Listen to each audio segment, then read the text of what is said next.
Selamat siang hadirin semua. Selamat datang pada forum debat hari ini. Untuk memulai debat, izinkan saya membacakan 4 kelompok yang akan berlaga pada ronde ini. Di tim Pro 1, tim Kontra 1, tim Pro 2, tim Kontra 2. Semua sudah siap? Siap. Baik, jika sudah siap, saya mohon untuk hadirin untuk menjaga volume dan ketertiban agar tidak mengganggu kefokusan para pendebat. Baik, saya ucapkan yang terbaik bagi para pendebat di ronde ini. Dengan mosi sebagai gerakan feminis, Dewan ini menyesali adanya perlakuan khusus kepada pekerja perempuan. Saya memanggil tim Pro 1 untuk memulai debat. Yang terhormat Ketua Dewan, anggota Dewan yang saya hormati, serta rekan-rekan dari tim opposition. Hari ini kami, tim government, berdiri di tanah atas untuk mengkonfirmasi bahwa sebagai gerakan feminis, Dewan ini menyesali adanya perlakuan khusus kepada pekerja perempuan. Pidato saya hari ini akan terdiri dari 5 bagian utama.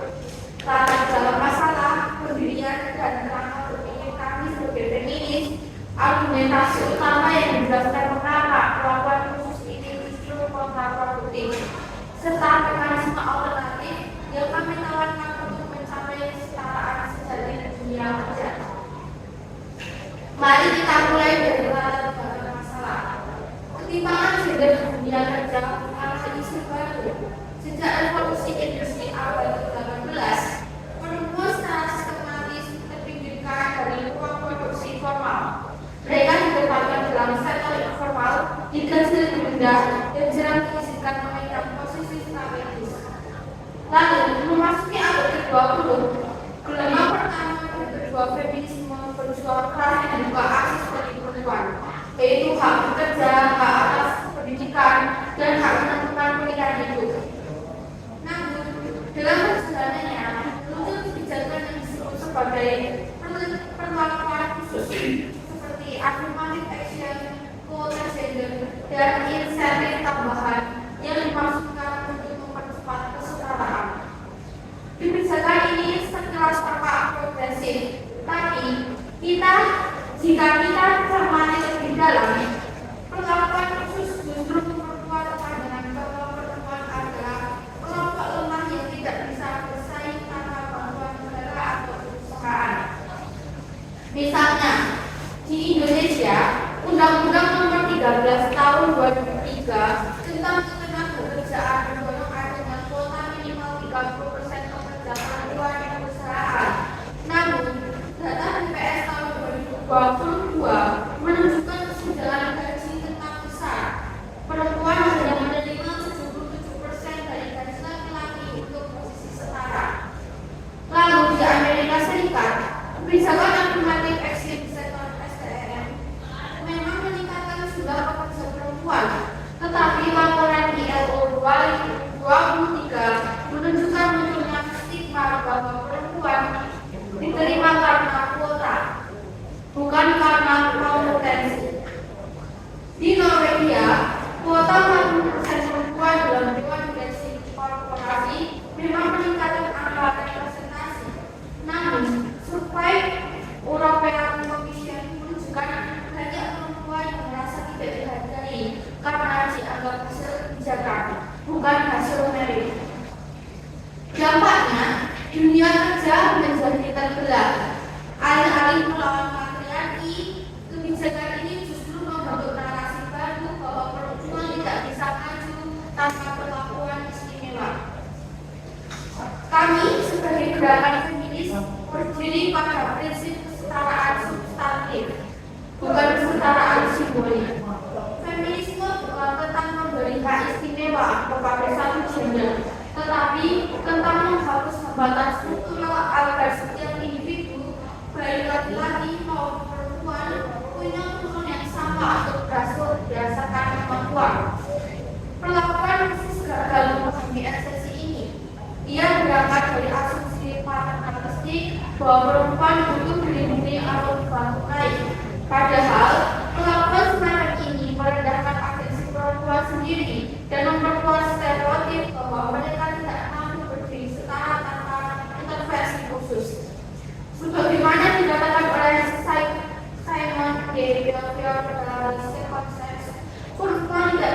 dilahirkan tetapi menjadi perempuan. Artinya, ketidaksetaraan bukanlah kodrat biologis, melainkan konstruksi sosial yang harus dilawan, bukan dihalus dengan kebijakan kosmetik. Gerakan feminis yang sejati harus berani berkata, kami tidak butuh perlakuan khusus, kami butuh sistem yang adil. Sekarang, izinkan saya menjelaskan 3 alasan utama mengapa kami sebagai feminis menyesali adanya perlakuan khusus bagi pekerja perempuan. Yang pertama, perlakuan khusus menciptakan stigma kompetensi dan memperlemah posisi perempuan di tempat kerja. Ketika seseorang menerima makan kuota, bukan merit, lingkungan kerja seringkali meragukan kemampuannya. Sejak perempuan dia harus bekerja 2 kali lebih keras hanya untuk membuktikan bahwa mengenal layak. Stigma ini tidak muncul karena perempuan tidak kompeten, tapi karena sistem affirmative action memberi sinyal bahwa mereka dibantu. Hasilnya, perempuan kehilangan legitimasi profesional. Dalam studi Harvard Business Review tahun 2021, 62% perempuan di perusahaan yang menerapkan kebijakan kuota mengaku pernah dianggap diprioritaskan karena gender. Ini menyebabkan tekanan psikologis dan bahkan penurunan performa kerja. Dampak jangka panjangnya yaitu kepercayaan diri perempuan menurun dan struktur patriarki gender tetap bertahan. Perlakuan khusus dan seharusnya membantu justru melebihkan pandangan bahwa perempuan selalu butuh bantuan. Yang kedua, perlakuan khusus menimbulkan resistensi sosial dan memperkuat polarisasi gender. Kebijakan seperti kuota atau insentif khusus seringkali memicu kemarahan laki-laki yang merasa haknya dirampas. Akibatnya, muncul ketegangan di lingkungan kerja, baik secara eksplisit maupun terselubung, yang justru memperburuk solidaritas lintas gender. Contohnya, di Amerika Serikat, banyak perusahaan teknologi menghadapi backlash dari pekerja laki-laki setelah menerapkan kebijakan diversity quota. Mereka merasa diperlakukan tidak adil. Beberapa bahkan menggugat perusahaan karena diskriminasi terbalik atau reverse discrimination. Padahal, gerakan feminis sejati tidak ingin menciptakan dua kubu yang saling bermusuhan. Feminisme adalah perjuangan untuk keadilan sosial, bukan dominasi gender. Yang ketiga, perlakuan khusus mengalihkan perhatian dari akan masalah yang sebenarnya, yakni struktur patriarki dan akses sosial ekonomi yang timpang. Masalah mendasar perempuan di dunia kerja bukan sekedar jumlah atau representasi, tetapi akses terhadap sumber daya dan kesempatan. Perempuan seringkali kehilangan peluang karena tidak memiliki akses pendidikan, pelatihan, fasilitas penitipan anak, atau jaminan kesehatan reproduksi yang memadai. Namun, alih-alih memperbaiki sistem itu, pemerintah dan korporasi memilih jalan pintas berupa kuota atau insentif yang hanya mempercantik data tanpa mengubah realitas. Hasilnya, kesetaraan menjadi kosmetik politik. Terlihat baik laporan tetapi tidak menyentuh akar keadilan. Sebagai alternatif, kami menawarkan pendekatan feminisme berbasis kesetaraan struktural yang berfokus pada membangun pembangunan sistemik bukan menciptakan perlakuan istimewa. Ada tiga langkah konkret. Yang pertama yaitu pemerintah dan perusahaan harus memastikan seluruh pekerja tanpa memandang gender mendapatkan akses pelatihan, promosi, dan upah setara untuk pekerjaan yang sama. Yang kedua, fasilitas pendukung bagi perempuan tanpa embel-embel perlakuan khusus. Misalnya, menyediakan self-care, flexible working hours, dan cuti keluarga inklusif untuk laki-laki maupun perempuan. Dengan begitu, tanggung jawab pasti tidak lagi dibebankan pada perempuan semata. Yang ketiga, pendidikan dan perubahan budaya di tempat kerja. Pelatihan anti bias, kampanye kesetaraan, dan promosi berupa pengalaman perempuan berbasis prestasi dapat mengubah cara pandang masyarakat terhadap kompetensi perempuan. Dengan ini, kita menciptakan budaya hubungan sosial benar-benar adil tanpa mengedepankan prinsip meritokrasi. Yang kelima, tujuan akhir dari gerakan feminis bukanlah kuota, tapi kebebasan. Ketika kita menyesali pahlawan khusus, kita bukan menolak kesetaraan, melainkan menolak cara yang salah dalam mencapainya.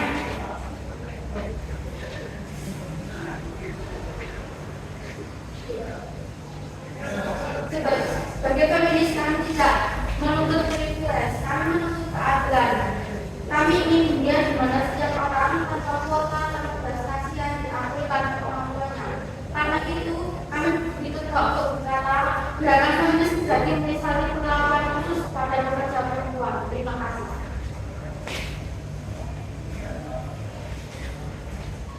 Terima kasih atas argumen yang diberikan. Untuk sisi kontra, saya panggil pembicara pertama dari kontra 1. Baik, terima kasih kepada moderator. Pertama-tama, saya mewakili pihak oposisi menyatakan bahwa menolak posisi tersebut. Kami berpandangan bahwa perlakuan khusus kepada pekerja perempuan bukanlah bentuk ketidakadilan, melainkan strategi untuk mencapai keadilan gender, yaitu gender equity. Perlakuan khusus bukanlah sesuatu yang paling ditiadakan. Hal ini karena melindungi dan mengakui perbedaan dasar dalam fungsi dan kondisi biologis perempuan, serta untuk memperjuangkan kesetaraan hak khususnya di tempat kerja. Sebelumnya, konvensi perlakuan khusus ini adalah suatu kebijakan atau perlindungan yang diberikan kepada perempuan untuk mengatasi ketimpangan dan diskriminasi historis, seperti cuti melahirkan, ruang lokasi, fleksibilitas bekerja, hingga perlindungan dari pelecehan seksual di tempat kerja. Perlakuan ini bukan bentuk keistimewaan, tetapi bentuk kebijakan afirmatif untuk menyeimbangkan posisi perempuan yang selama ini diberikan oleh sistem kerja yang biasa laki-laki. Argumen pertama, perlakuan khusus melindungi hak biologis dan sosial perempuan. Secara biologis memang benar, perempuan memiliki fisik dan sosial yang berbeda dengan laki-laki. Dalam feminisme, tidak menolak perbedaan biologis, tetapi untuk pengakuan dan perlindungan terhadap perbedaan itu. Perempuan mengalami kehamilan, menstruasi, dan proses menyusui, dan laki-laki tidak mengalami hal tersebut. Hal-hal alami seperti ini secara tidak langsung mempengaruhi kinerja pekerja perempuan, baik dalam segi input maupun output. Hasilnya akan kurang maksimal jika tidak difasilitasi. Tanpa kebijakan ini, banyak perempuan kehilangan pekerjaan hanya karena menjadi ibu. Fakta dalam kasus tersebut didukung dengan adanya Undang-Undang Nomor 13 Tahun 2003 yang telah disebutkan tadi, yaitu tentang ketenagakerjaan yang juga mewajibkan pemberian cuti melahirkan dan larangan mempekerjakan perempuan hamil di kondisi berisiko. Dalam jurnal Kesmas Indonesia membuktikan bahwa perempuan yang mendapat pekerjaan ramah gender seperti cuti, ruang lokasi, jam kerja fleksibel memiliki produktivitas 15-20% lebih tinggi dan tingkat stres lebih rendah. Jadi, perlakuan khusus bukan bentuk kelemahan, melainkan perlindungan atas hak biologis agar perempuan tetap bisa bekerja secara aman dan produktif. Perlakuan khusus tidak melemahkan perempuan, justru memperkuat posisi mereka agar tetap bisa produktif sambil menjalankan peran sosial dan biologisnya. Argumen kedua, perlakuan khusus adalah bentuk keadilan substantif, bukan diskriminasi. Gerakan feminis memperjuangkan kesetaraan formal, yaitu perlakuan yang sama di atas kertas, serta kesetaraan substantif, yaitu kesetaraan yang ada di dunia nyata. Faktanya, perempuan mengalami hambatan sosial dan struktural yang berbeda dari laki-laki. Beban sosial seperti tuntutan umur, resiko kehamilan, dan diskriminasi yang dirasakan oleh perempuan. Kebijakan cuti melahirkan, ruang laktasi, dan jam kerja fleksibel tidak membuat perempuan istimewa, melainkan mengimbangi hambatan biologis dan sosial yang tidak dialami oleh laki-laki. Tanpa kebijakan seperti ini, perempuan akan kesulitan untuk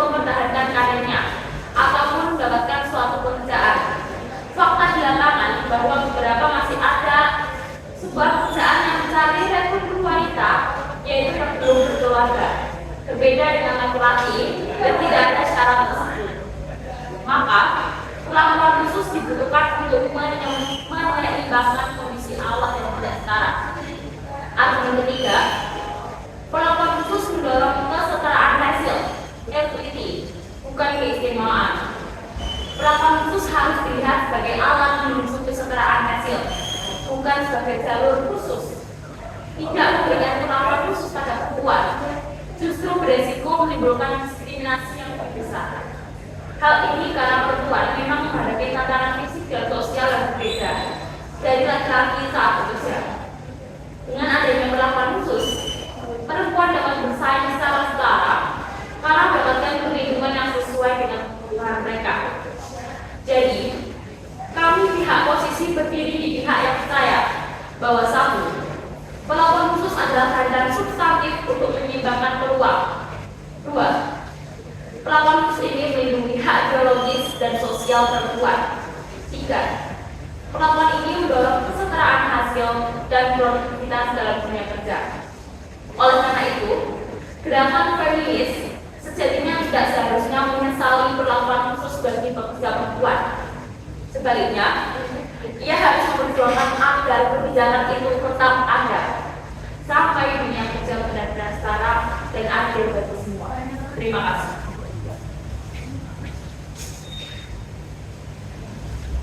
Terima kasih atas argumen yang besar. Selanjutnya kami panggil pembicara kedua dari tim Pro 1. Perlakuan khusus memperkuat stigma bahwa perempuan lemah. OO mengatakan perlakuan khusus bagus untuk melindungi, tetapi justru perlakuan khusus menciptakan label gender yang merugikan perempuan.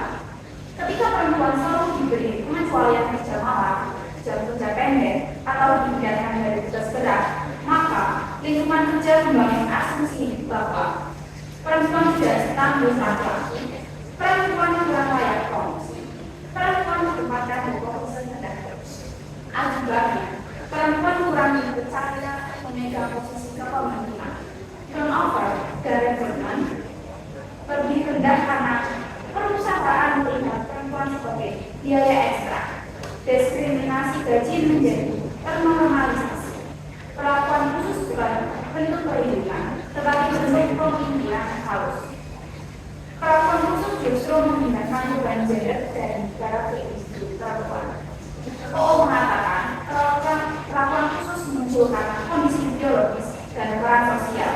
Tetapi, kenapa beban biologis dan sosial itu dibedakan kepada perempuan saja? Kenapa tidak ada kebijakan struktural yang membagi peran domestik ke laki-laki juga seperti cuti ayah wajib? Artinya, perlakuan khusus kepada perempuan sama dengan negara atau masyarakat menyuruh perempuan tetap mengurus rumah, bukan membangun kesetaraan. Contoh, cuti melahirkan ada, tapi cuti ayah minimal, maka pekerjaan rumah tetap dianggap tugas perempuan. Perlakuan khusus memperkuat peran gender tradisional, bukan menjadi masalah. Kesetaraan sejati datang dari kebijakan netral gender, bukan dari diferensiasi. Kita bukan ingin menghapus hak perempuan, misalnya cuti melahirkan, tapi mengganti kebijakan diferensiasi berbasis jenis kelamin menjadi kebijakan berbasis kebutuhan individu. Misalnya, cuti haid opsional berdasarkan kondisi, bukan otomatis dan bukan dipaksa. Kesempatan posisi kerja berdasarkan kompetensi, bukan asumsi fisik.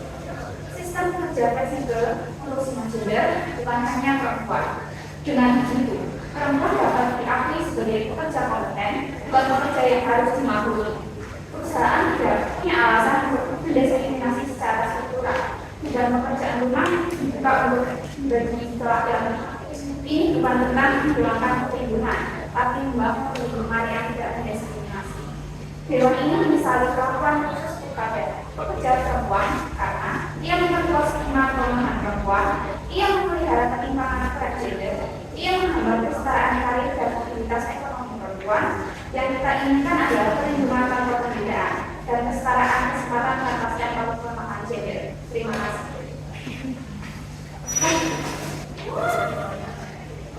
Terima kasih atas argumen yang diberikan. Selanjutnya kami memanggil pembicara kedua dari tim Kontra 1. Baik, saya ucapkan terima kasih kepada moderator. Argumen pertama, dari pihak pemerintah menyatakan bahwa perlakuan khusus justru memperkuat stigma bahwa perempuan lemah.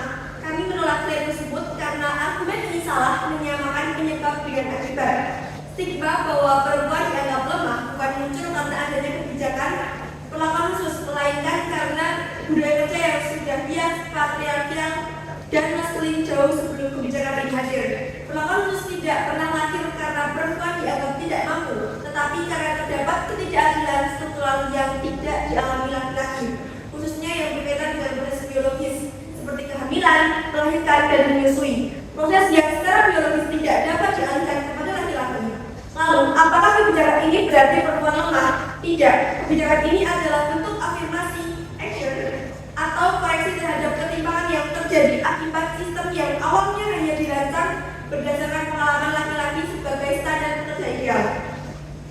Faktanya, ada data yang membuktikan bahwa tanpa perlakuan khusus, bukan kesetaraan yang terjadi, melainkan penalti ekonomi terhadap perempuan. ILO tahun 2022 mencatat bahwa di Asia terdapat 70% perempuan keluar dari pekerjaan setelah memiliki anak apabila tidak ada fasilitas cuti, fleksibilitas, dan dukungan struktural dari tempat kerja. Di Indonesia, Badan Pusat Statistika tahun 2023 menunjukkan bahwa 35% perempuan berhenti bekerja setelah melahirkan karena perusahaan tidak menyediakan fasilitas dan tidak memberi toleransi terhadap kebutuhan reproduksi. Jadi, apa yang sebenarnya menyatakan stigma? Bukan kebijakannya, tetapi cara perusahaan melaksanakan kebijakan tersebut. Dalam banyak kasus, perusahaan menganggap cuti melahirkan sebagai beban, padahal masalahnya bukan pada adanya hal tersebut, tetapi pada dalam sistem penilaian perempuan. Karena itu, solusi yang tepat untuk menghapus kebijakan tetapi membangun budaya kerja yang menghargai bahwa peran reproduksi bukan kelemahan, melainkan kontribusi biologis yang penting bagi keberlanjutan manusia. Dengan kata lain, yang harus diubah adalah persepsinya, bukan hanya. Kemudian, argumen kedua menyatakan bahwa perlakuan khusus untuk perempuan membuat beban gender justru semakin berat karena laki-laki tidak mendapat perlakuan serupa, contohnya cuti ayah. Kami sepakat bahwa cuti ayah itu penting. Kami juga sepakat bahwa laki-laki harus terlibat dalam pengasuhan. Tetapi menyimpulkan bahwa perlakuan khusus perempuan harus dihapus karena laki-laki belum mendapat hak yang serupa adalah argumen yang salah sasaran. Menghapus perlakuan khusus bagi perempuan tidak otomatis menciptakan tanggung jawab yang lebih besar bagi laki-laki. Yang terjadi justru perempuan menjadi lebih dirugikan. Perempuan tetap mengandung, tetap melahirkan, menyusui, tetapi tidak ada lagi mendapatkan dukungan hukum yang jelas. Maka yang seharusnya diperjuangkan adalah menambah hak untuk laki-laki. Misalnya dalam perjuangan cuti ayah, bukan justru mengurangi hak perempuan. Kita punya contoh negara yang berhasil melakukan seperti ini, yaitu Swedia. Negara tersebut memiliki cuti ayah wajib, tetapi pada saat yang bersamaan mereka tetap mempertahankan perlakuan khusus untuk perempuan. Dan hasilnya adalah tingkat kesetaraan kerja tertinggi di dunia menurut OECD 2023. Artinya, kebijakan untuk laki-laki dan perempuan tidak harus dipertentangkan. Keduanya dapat berjalan bersamaan. Dalam hal ini, pemerintah mencoba membuat pilihan seolah-olah kita harus memilih salah satu, memberi hak kepada perempuan atau membantu laki-laki terlibat dalam pengasuhan. Padahal kenyataannya tidak demikian. Perlakuan khusus bukan hambatan bagi pembagian beban gender, tetapi fondasi awal yang memastikan bahwa perempuan tidak dibutuhkan dalam proses menuju kesetaraan. Menghapus hak perempuan tidak membuat laki-laki otomatis berbagi beban. Yang terjadi adalah perempuan kembali menanggung semuanya sendiri. Argumen ketiga, pemerintah menyatakan bahwa kesetaraan sejati hanya dapat dicapai ketika kebijakan dibuat netral gender, tanpa membedakan laki-laki dan perempuan. Sekilas terlihat ideal, tetapi pandangan ini mengabaikan fakta bahwa kesetaraan formal tidak sama dengan kesetaraan substansif. Kebijakan netral gender hanya bekerja jika kondisi awal sudah setara. Kenyataannya demikian. Dunia kerja ini hari ini masih memiliki ketimpangan yang besar. Data dari World Economic Forum 2024 menunjukkan bahwa kesenjangan ekonomi gender global masih sebesar 40%, dan di Indonesia partisipasi kerja perempuan hanya 53%, jauh lebih rendah dibanding laki-laki yang mencapai 82% PBS 2023. Jika sistemnya saja belum setara, lalu bagaimana mungkin kebijakan yang memperlakukan semua orang sama dapat menghasilkan keadilan? Netralitas di atas ketimpangan hanya akan menguntungkan kelompok yang sudah dominan. Dalam hal ini laki-laki. Contoh sederhana, jam kerja fleksibel untuk semua karyawan tanpa memandang gender, kedengarannya netral dan adil. Namun dalam praktiknya perempuan masih memikul beban pekerjaan domestik 4 kali lebih banyak dibanding laki-laki. Menurut UN Women 2022, artinya kebijakan netral gender justru mengabaikan realitas bahwa perempuan memulai dari titik awal yang berbeda. Itulah sebabnya perlakuan khusus bukan diskriminasi, tetapi keadilan.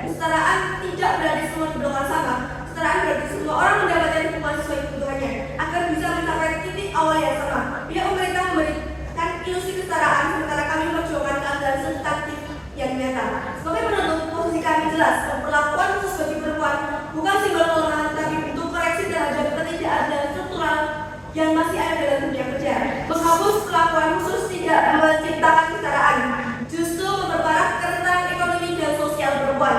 Perjuangan feminis bukan menggunakan hak yang melindungi perempuan, tetapi menggunakan diskriminasi yang membuat hak itu diperlukan sejak awal. Pemerintah memberi ilusi kesetaraan dengan mengatakan bahwa semua harus dilakukan sama. Kami, pihak Open Opposition, memperjuangkan keadilan substantif yang memastikan bahwa perempuan benar-benar memiliki kesempatan yang setara.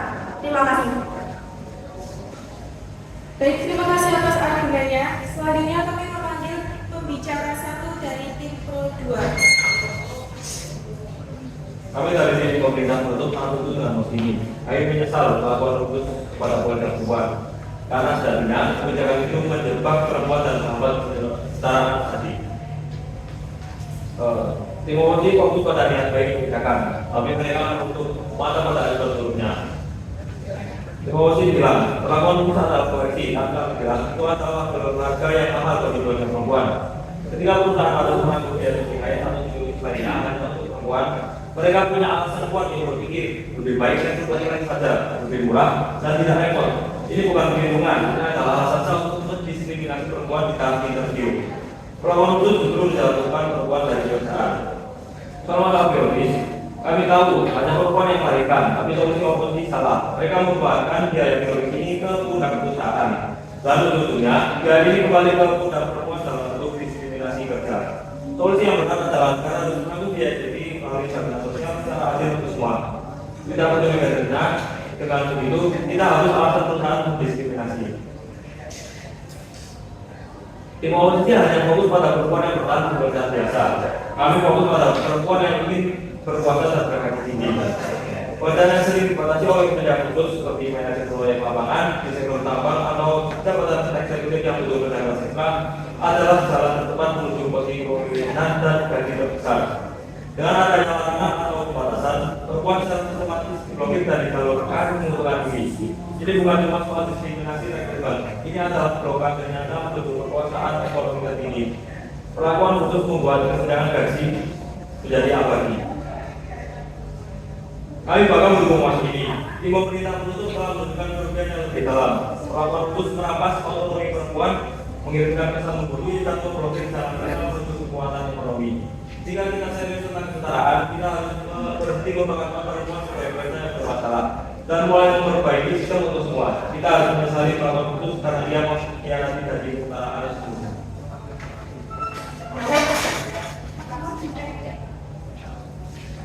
Baik, terima kasih atas argumennya. Selanjutnya kami panggil pembicara satu dari tim Pro 2.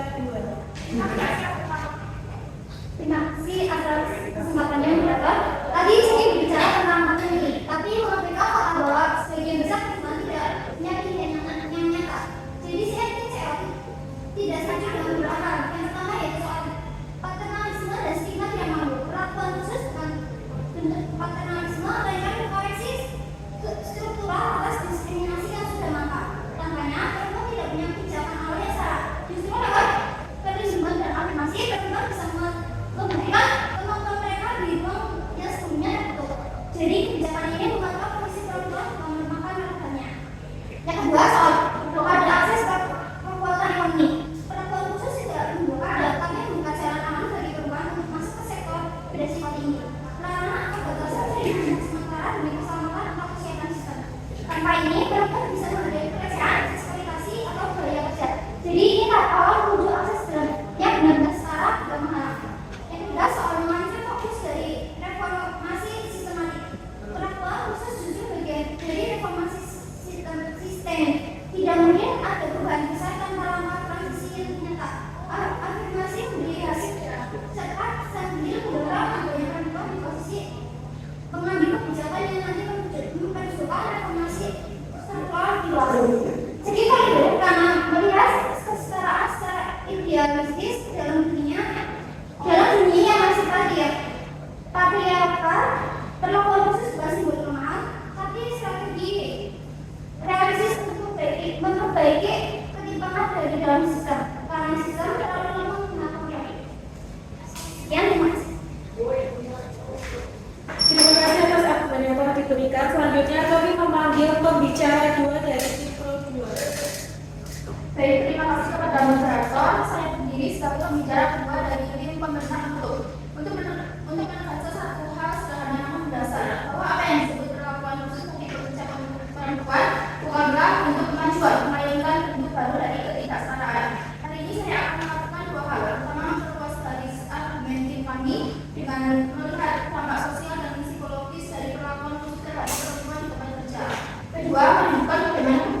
menjelaskan bagaimana perlakuan khusus menghambat perempuan mengakses posisi kekuasaan ekonomi.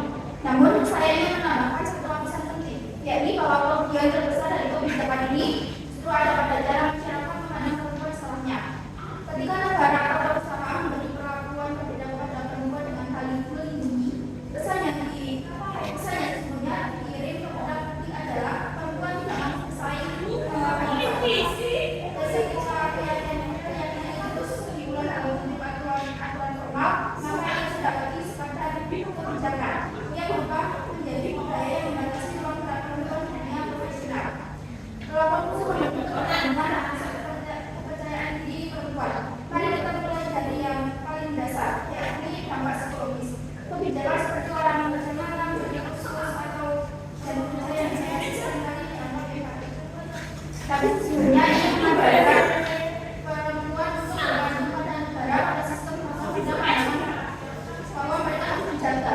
Inilah yang disebut cultural dependency, yaitu sebuah kondisi ketika kelompok yang dilindungi terlalu lama menjadi terbiasa dilindungi. Akibatnya perempuan menjadi lebih hati-hati, ragu dan merasa terisi untuk mengambil resiko besar. Perlakuan khusus memperkuat garis bias dari dunia profesional. Mari kita lihat dampak sosialnya. Ketika perusahaan membuat kebijakan perempuan, berarti ada lebih banyak aturan, biaya dan kewajiban administratif. Mereka akan butuh 2 kali untuk merekrutnya. Berapa feminis kehilangan fokus dari kesetaraan ke simbol perlindungan. Poin terakhir saya bicara tentang arah gerakan itu sendiri. Gerakan feminis seharusnya berjuang untuk menciptakan representasi dan kerja yang adil untuk semua, bukan untuk mempertahankan perlakuan istimewa bagi satu gender. Namun selama perlakuan khusus ini masih dianggap sebagai bentuk efektifkan, energi feminis bergerak dalam mempertahankan hak simbolis, bukan dari perjuangan reformasi nyata. Akibatnya, feminisme yang seharusnya menjadi gerakan menuju kesetaraan struktural berubah menjadi gerakan yang tampak seperti meminta privilege bagi perempuan.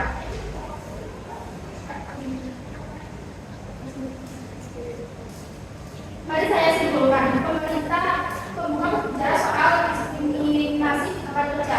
Tim kami pemerintah tentu menunjukkan hak kisah yang dalam bahwa perlakuan khusus bukan hanya tidak efektif, tetapi juga berbahaya karena ia membangun ketergantungan media sosial dan menggunakan arah perjuangan feminisme itu sendiri. Maka dewan ini harus menyikapi adanya perlakuan khusus kepada pekerja perempuan bukan karena ingin dia menghapus perlindungan, tetapi karena kita ingin menghapus alasan mengapa perlindungan itu harus ada. Terima kasih. Baik, terima kasih atas argumen yang diberikan. Selanjutnya kami memanggil pembicara 2 dari tim Potra 2. Terima kasih kepada moderator. Pihak pemerintah berusaha meyakinkan bahwa perlakuan khusus kepada pekerja perempuan adalah akar dari ketergantungan dan mengenai posisi perempuan dalam dunia kerja. Namun posisi tersebut berdiri di atas asumsi bahwa dunia kerja saat ini adalah ruang yang netral dan setara bagi semua orang. Disinilah letak kesalahan cara pandang mereka. Kita harus melihat struktur kerja seperti apa yang kita hadapi sekarang, standar kerja, standar fisik, kultur kompetisi, hingga pola promosi karir dibangun berdasarkan pengalaman hidup laki-laki. Maka ketika pemerintah mengatakan bahwa keadilan berarti memperlakukan laki-laki dan perempuan dengan cara yang sama, sesungguhnya mereka sedang memaksakan perempuan untuk menyesuaikan diri pada standar yang tidak pernah dirancang untuk mereka. Kesetaraan yang mereka tawarkan adalah kesetaraan semu, kesetaraan yang terlihat adil, tetapi hanya menguntungkan kelompok yang sudah dominan. Apa yang mereka sebut sebagai perlakuan khusus sebenarnya adalah penyesuaian struktural. Kebijakan seperti cuti melahirkan, peluang variasi, atau fleksibilitas jam kerja berlaku fasilitas manja. Itu adalah bentuk pengakuan bahwa perempuan menjalani pengalaman biologis dan sosial yang tidak dialami laki-laki. Dan pengalaman itu bukan kelemahan, itu adalah bagian dari keberlanjutan hidup manusia. Mengabaikannya sama saja untuk perempuan meninggalkan fungsi reproduksi demi bertahan dalam sistem kerja. Government mengatakan bahwa perlakuan khusus membuat perempuan tidak percaya diri dan takut mengambil risiko. Tetapi rasa percaya diri tidak dibangun dari menghilangkan perlindungan, melainkan dari lingkungan yang aman untuk terlibat dan berkembang. Ketika perempuan memiliki jaminan kesehatan, keselamatan, dan ruang untuk menyeimbangkan kehidupan kerja dan reproduksi,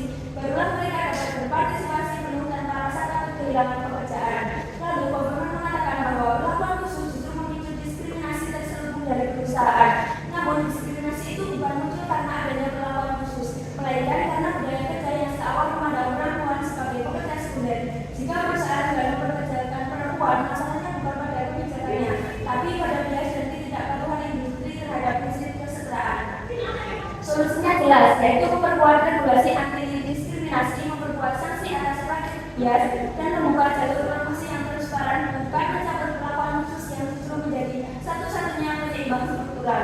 Korban juga menyebutkan bahwa gerakan feminis karena terlalu fokus pada perlindungan simbolik.